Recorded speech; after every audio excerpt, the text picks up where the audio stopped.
Tiffany, are you still there? I just wanted to say once more how incredibly happy I am for you today. You and my precious Ethan look so stunning today. It truly touched my heart to see you two exchange your vows. I couldn't help but shed a few tears. Actually, more than a few, but I'm overjoyed that you two are finally married. I know. It was such a wonderful wedding, right? Everything was exactly how I dreamed it would be, It was actually Ethan and I who came up with the whole concept for the event. So that makes me even more glad that you liked the wedding since I put so much effort into planning it. Wait a minute. What are you trying to say? You mean to tell me that you and Ethan were the ones who designed that whole decoration by yourselves? Yeah, we wanted to be smart with our money and save where we could, and I already had a clear vision of what I wanted.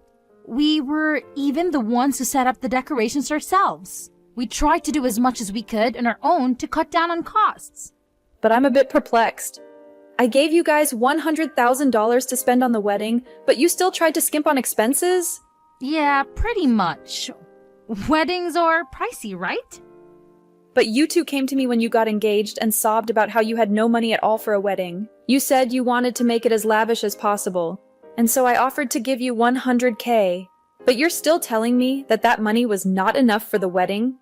Well, I guess things were just a lot more costly than we initially thought. You know how bad the inflation is? So, by the time we got everything that we desired, we were already way over our own budget. I see, but I suppose you did throw a magnificent wedding. I have to admit that much.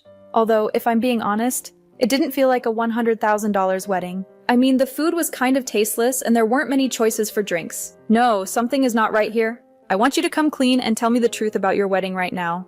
I told you that we used up all the money already. What does it matter how we spend it? You gave it to us to help us celebrate. And we spend it on ourselves. Isn't that enough? You really can't give someone a gift and then get angry and then when they use it however they please. Are you joking? It wasn't a gift for you to splurge on whatever you fancied. Are you really doing this to me right now on my own wedding day? I can't believe that you are seriously trying to spoil my day right now. Here, I thought we were going to be able to get along, but you're just being a jerk. You really need to watch your tone and think about how you speak to me, now that I'm married to your son. Excuse me? You can't be serious.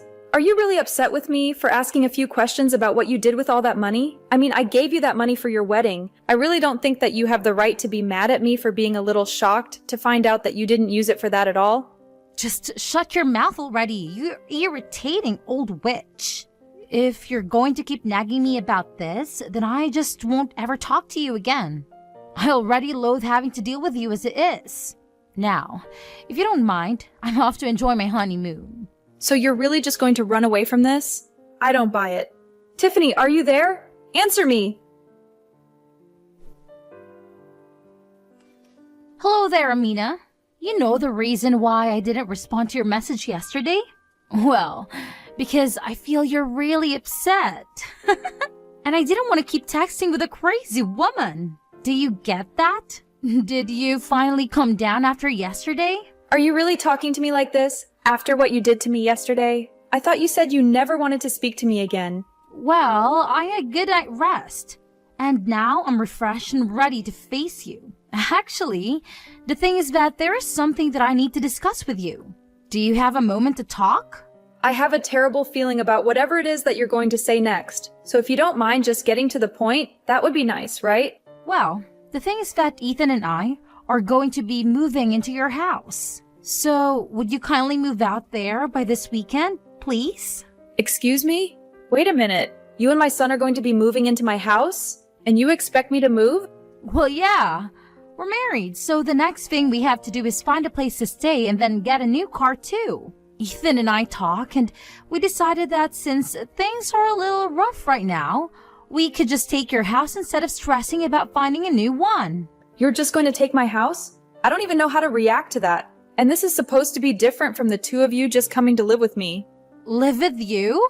And no, I do not want to be living under the same roof with you at all. The only people who are going to be staying there are going to be Ethan and I. Understand? We don't need or want you there. So, go ahead and pack your stuff and leave. So, you're really serious about this then? You're being absurd. Well, I know that your husband passed away a long time ago, so it's not like you can really claim that you need all that space for yourself, right? I'm sure that a house is way too big for just you. It is true that I have a lot of rooms that I'm not using, but since that's the case, I don't see why you both can't just come and live with me. Because I already told you that I don't want to live with you, and I'm sure that you don't want to live with me. We just won't get along. So, if we are both in the same house, then one of us will have to go, and since you were probably going to leave the house to Ethan in your will, anyway, you can just do us a favor and give it to us now. And just who said that Ethan was going to get the house? I never, ever said anything like that to him. Well, sure, but he's your oldest child. Who else would get the house? His sister Clara move out too. So you don't have anyone else to give the house to anyway. I don't really see what's the issue if we ask to live there a bit sooner. You two can really only think of yourselves, can't you? You really think you can just kick me out of my house like this? Have you even thought of where I might be able to go if I were to up and move out of here for you two? No, not really. I haven't given that any thought at all. I don't really care where some old pile of bones like you go is. So, be perfectly honest, maybe you could go and rent some tiny little apartment or something? And if I go and do that, are you two going to be paying my rent on the place? That's the least you could do if you're getting a whole house out of this. You really think that we're going to do anything to help you out? Nah, that is not going to happen. You should still have some money that your husband left you when he died. Why don't you use that? Oh, go live with Claire or something like that. So you're just going to kick me out of my own home and you don't care at all what happens to me next? Why should I move out and give you the house then? This whole conversation is just ludicrous. You have to move out there. We've already decided we're moving in and we've canceled the lease to our place. We've already started packing our bags and putting things in boxes. So you have to be out of the house by this weekend. You really expect me to just go along with this? Have you lost your mind? You will leave the house.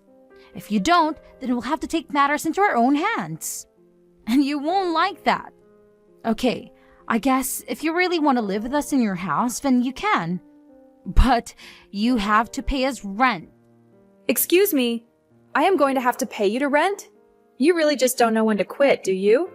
Well, if you don't want to pay rent, then you can move out of the house. How about that? You were going to leave it to your son anyway, so just leave. I feel like I'm giving you plenty of options here. It isn't my fault if you're going to be unreasonable and turn them all down. You call those options? Both of those are just terrible. And you didn't consult me about any of this beforehand. Just how much would you be charging me for rent anyways? I was afraid that you would try to take me up on that. But if you want to keep living in your house with Ethan and me, you'll have to pay us $2,000 a month.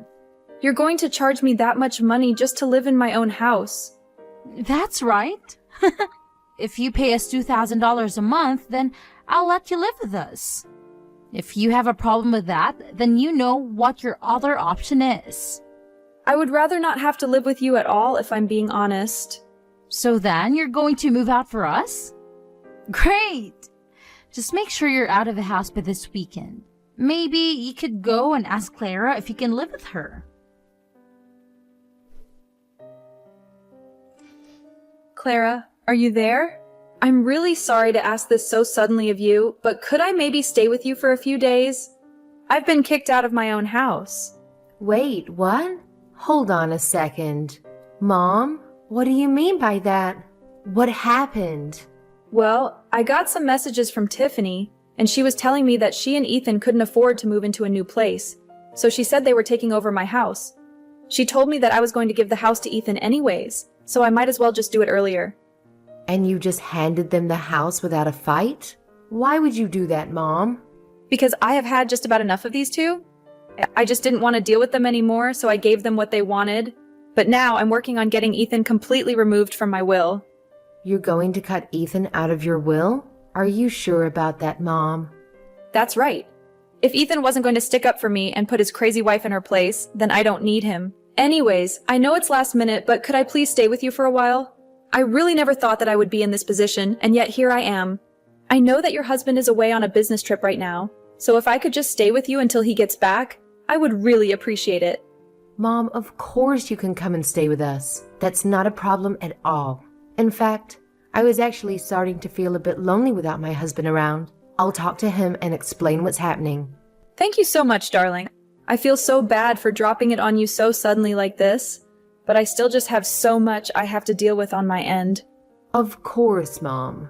Well, feel free to come here, settle down, and take care of whatever business you need. And if there's anything I can do to help, just let me know. If you're cutting off Ethan, then I think I should too. Wait, Clara, are you sure about that? He is your brother after all. You don't have to do that just because I am. I know, but you know that Ethan and I have never gotten along. Huh? Really? That's true. He would always act so entitled just because he was older. You know, he even bragged to me about how he was going to inherit the house and would always hold it over me. Honestly, I think he and Tiffany are perfect for each other.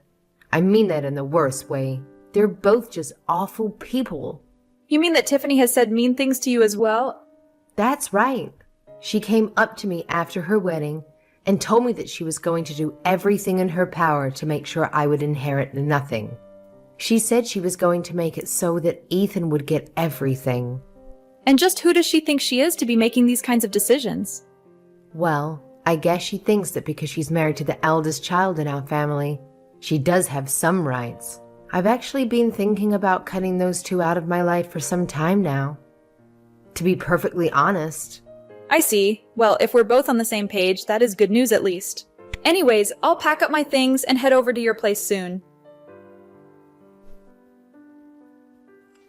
Well, hello there, Amina.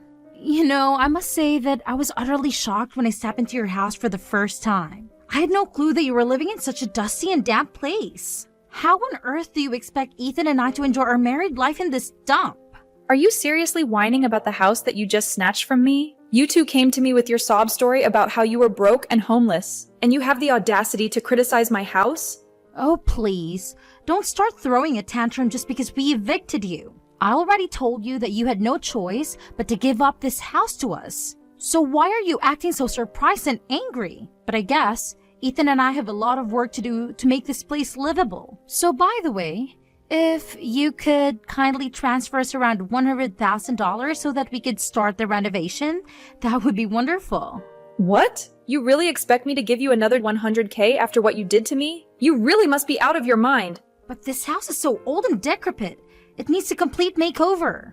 Besides, your eldest child is living here. Don't you care about his comfort and happiness with his wife and future kids? Come on, hurry up and cough up the money. I don't even know how to respond to that. You really have lost your marbles if you think that you can boss me around like this. I don't want to hear any more complaints or excuses from you. I just want to see more money in my bank account, got it? If you do that, we'll be nice enough to let you come over and see the amazing transformation we've done to the place, okay? I seriously have nothing to say to you. Well, how about this? Yes, Tiffany, there are 2 words that you could say to end this whole ordeal. You were never going to give this house to Claire or anyone else. It was always destined to be ours anyway. The least you could do is help us turn it into our dream home. And you think that I should just happily oblige and give you all the money you demand? Well, if you don't give me the money, then you can kiss goodbye to ever seeing your son or me again. You'll have no one to rely on but Clara. Do you get that? So, if you want some security for your old age, you'll pay up what we're asking. I actually don't think I will. In fact, I don't even want to see either of you ever again. So you can forget about getting a single cent from me. Wait, what? What is this? What are you trying to pull? I mean, that I wouldn't give you the money even if I wanted to because it's a rental, and you'd be a fool to try and renovate the place. Wait, what? What do you mean? This is a rental? Are you kidding me? That's right, but I suppose you two didn't even bother to check that out. You just blindly followed this stupid scheme of yours? Anyways, I'm done with both of you. Good luck with everything. Oh, wait. Just hold on for a second. What do you mean rental? We are in a house. Have you just been renting this place all along? I thought that this was your family home or something like that, but you've actually just been renting it? Well, this house has been in our family for generations, but I was renting it from Clara. I had already signed over the deed to her, you see, and I was paying rent to her to let me stay in my own home. Hold on a second. You mean to tell me that you've already given up your rights to the house? But Ethan and I were completely clueless about that. Well, I gave the two of you $100K for your lavish wedding, right? That was basically Ethan's entire inheritance. I also wanted to make sure that Clara got something of equal value. So I gave her the house. Oh wait, the money for the wedding was Ethan's inheritance? Well, Clara had actually been planning to move to a new place with her husband, but then he was unexpectedly sent on that long business trip. She had been so overwhelmed that she couldn't even spare a moment to look for a new home. I offered her to take my home, and when her husband came back, she could sell the house and use the money for her new one. No, you've got to be joking. That can't be true. But you were right about the house being too big for me. I was going to move into a cozy apartment, but Clara said it was fine if I lived with her until her husband returned. Although she warned me that since there were new tenants in her home that she was going to charge rent more strictly. You'll both owe her $1,500 a month. Wait, what? You mean that she was charging you even less than that? But she can't charge us for rent. We are her brother and sister-in-law. I'm sorry to say that Clara doesn't care about that at all. But why? I don't get it. I heard from Clara about all the nasty things that you said to her. Did you really think that she was just going to let you live there for free after that? But $1,500 a month is way too much for this place. I mean, the average market rate for houses around here is only $800 a month. Well, I guess it might be a bit steep, but she does own the house, so she has the authority to set the rules. If you have an issue with it, talk to her. You can't do this to us. It isn't fair. You have to do something. You're a mom. You can put an end to all of this. You two really do just think about yourselves, don't you? You're more than happy to offend the people you should be getting along with until you need help. I don't have time for this nonsense. What do you mean? It isn't nonsense. This is our lives that we're talking about here. I see. Well, if you don't like it, you can always just pack your bags and leave. You know it's that simple. Or pay rent every month. The choice is yours, LOL. You old hag. Are you satisfied now? Ethan and I have finally realized that we can possibly afford to live in that house any longer. But since this was all your fault, the least you can do is give us some money to help us find a new place. And you really treated us horribly. You need to make up for all that you've put us through. Please. It would be different if Ethan had a stable job, but he just quit his last one. And he hasn't had any success finding work. We really are struggling financially and we need your money. So my foolish son quit his job for some reason, and you think that's my problem? I'm sorry, but you two are on your own. You can't be serious about that. We're pleading with you here. Well, then you are wasting your time because you are not going to be getting a penny from me. I've already made that very clear. Now, if you don't have anything else to say, I think that this conversation between us is over. Have a nice life. In the end, I heard from a reliable source that Ethan and Tiffany had to move into a tiny and filthy apartment that barely had any space or amenities. They were doing their best to save every penny they had, but it was hardly enough to cover their basic expenses. It was only much later that I learned the shocking truth that they had wasted about half the money I gave them for the wedding on slot machines. If you can believe it, they actually spent so much money that they ended up owing more than they had. Ethan tried frantically to get a hold of Clara to beg her to tell him where I was living, but she pretended like she had no clue and told him she couldn't reach me either. Thanks to my smart and loyal daughter, I can finally enjoy my old age in peaceful and comfortable surroundings.